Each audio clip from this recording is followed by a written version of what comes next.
राजेंद्र सिंह राठौर बहुत लंबे समय से उनके पास कोई बड़ा पद नहीं है बीजेपी में, लेकिन तब भी वो लगातार जमीन पर काम कर रहे हैं। सभी को ऐसा लग रहा था कि बीजेपी उन्हें राज्यसभा भेजने की तैयारी कर रही है, इसीलिए कोई बड़ा पद नहीं मिला।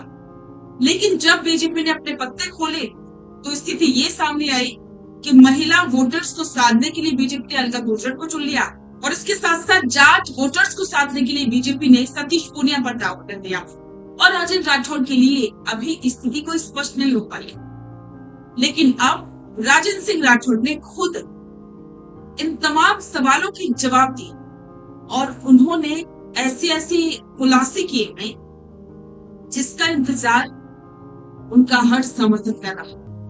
नमस्कार, स्वागत है आप सभी का द फैक्ट इंडिया पर और मैं हूं आपके साथ पूजा राठौड़। राजेंद्र सिंह राठौड़ बीजेपी में दिक्कत ये था, लेकिन बहुत से कारणों की वजह से वो 2023 का चुनाव नहीं जीत पाए और चुनाव से पहले तक तो वो मुख्यमंत्री पद के प्रबल दावेदार थे। लेकिन जब वे चुनाव हारे तो ये बात सामने आई कि उनके ही पार्टी के कुछ नेताओं ने मिलकर के उनके खिलाफ षड्यंत्र रचा और उनकी हार में योगदान दिया। वजह चाहे जो भी, लेकिन उसके बाद राजेंद्र सिंह राठौड़ चुप नहीं बैठे। उन्होंने लगातार संगठन के लिए काम किया और बीजेपी आलाकमान ने उन्हें जो जिम्मेदारी दी वो उन्होंने बखूबी दी। अब राजेंद्र सिंह राठौड़ ने बहुत से सवालों के जवाब, उन्होंने बहुत सी चीजों को स्पष्ट भी किया। चलिए आपको बता, राठौड़ ने कहा है कि भारतीय जनता पार्टी हमेशा योग्य में से योग्यतम का चयन करती और इस बार भी वही हुआ है। सतीश पूनिया जिन्हें प्रदेशाध्यक्ष रहते हुए राजस्थान में बीजेपी की सरकार बनाने में महत्वपूर्ण भूमिका निभाई, वही अलका गुर्जर जी का भी संगठन में लंबा संघर्ष रहा। ये दोनों उम्मीदवार मुझसे कई ज्यादा डिजर्विंग, जिनका चयन होना चाहिए था उन्हीं का हुआ है और मैं पार्टी के इस फैसले से पूरी तरह से संतुष्ट हूँ।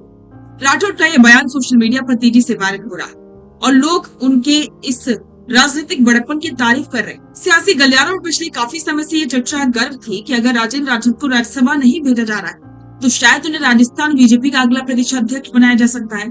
लेकिन राठौड़ ने इस संभावना पर पूरी तरह से पूर्ण विराम लगा। उन्होंने साफ शब्दों में कह दिया है कि मुझे किसी पद की कोई अभिलाषा नहीं।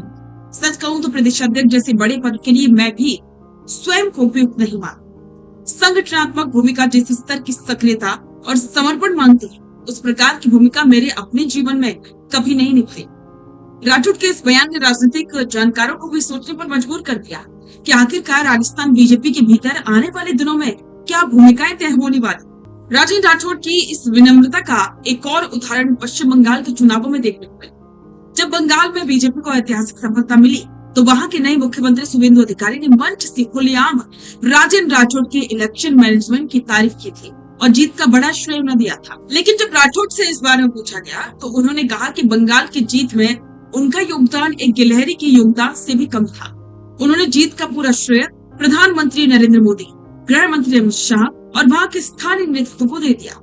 यही वो खूबी है जो राठौड़ को पार्टी के भीतर एक बेहद अनुशासित सिपाही साबित कर दी। अब चलिए आपको बताते हैं कि आखिर राजेंद्र राठौड़ का राजस्थान की राजनीति में कितना बड़ा कदम है।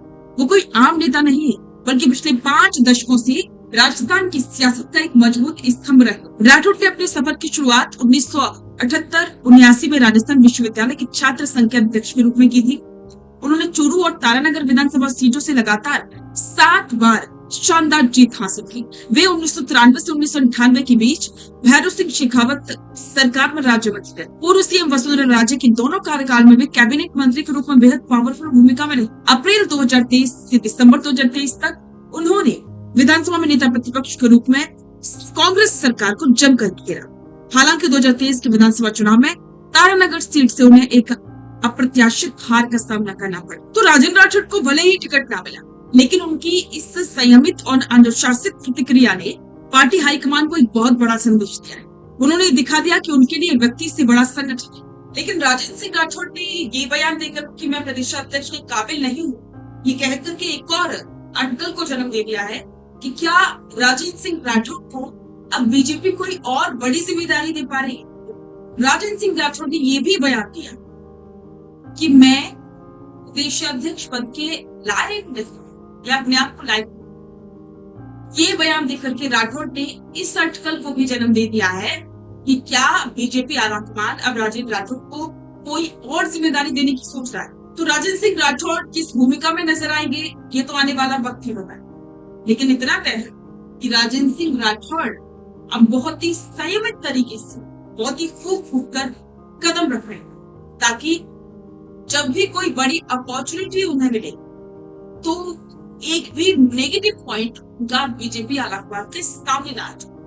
तो इस पर आपके विचार कमेंट बॉक्स में साझा करें और बने रहें द फैक्ट इंडिया के साथ। रुकिए और जरा ध्यान से सुनिए। क्या आप हमारे इन खबरों से अपने व्यापार को भी बढ़ाना चाहते हैं? तो आप भी खबरों के दौरान इस तरह के एलिमेंट्स पर अपना विज्ञापन दे सकते हैं, या फिर ऐसे खबर के 1 मिनट बाद अपना पूरा विज्ञापन डलवाएं, जो कि 8 लाख से ज्यादा सब्सक्राइबर्स और फॉलोअर्स वाले द फैक्ट इंडिया चैनल्स और पेजेस से राजस्थान के कोने कोने में पहुंचेगा, और इससे आपका व्यापार, ब्रांड सब कुछ बढ़ेगा।